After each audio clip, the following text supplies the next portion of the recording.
আবারও বাজারে ছাড়া হচ্ছে বঙ্গবন্ধু শেখ মুজিবুর রহমানের ছবিযুক্ত টাকার নোট। একসময় এসব নোট সিলগালা করে সংরক্ষণ করা হলেও এখন ধাপে ধাপে তা বিতরণ করছে ব্যাংকগুলো। আওয়ামী লীগ সরকারের পতনের পর অন্তর্বর্তী সরকার নতুন নকশার নোট চালু করে এবং পুরনো নোট বাজারে না ছাড়ার সিদ্ধান্ত নেয়। সে সময় এই সিদ্ধান্তে অর্থ অপচয়ের আশঙ্কা নিয়ে সমালোচনা ওঠে।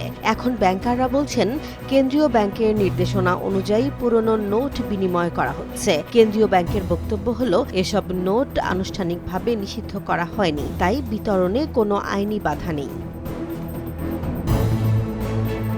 তবে এর পেছনে বড় কারণ হিসেবে সামনে আসছে সরবরাহ সংকট।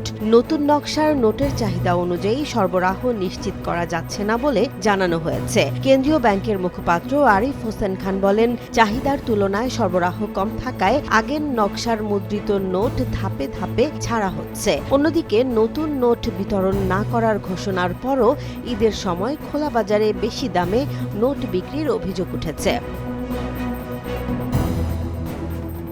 এছাড়া নতুন নোট ছাপানোর ধীর গতিও আলোচনায় রয়েছে। সব মিলিয়ে পুরনো নোট বাজারে ছাড়ার এই সিদ্ধান্তকে কেউ দেখছেন বাস্তব প্রয়োজন হিসেবে, আবার কেউ প্রশ্ন তুলছেন নীতিগত অবস্থান নিয়ে। বাংলাদেশের মুদ্রা ব্যবস্থায় এই পরিবর্তন এখন নতুন করে আলোচনার কেন্দ্রবিন্দু।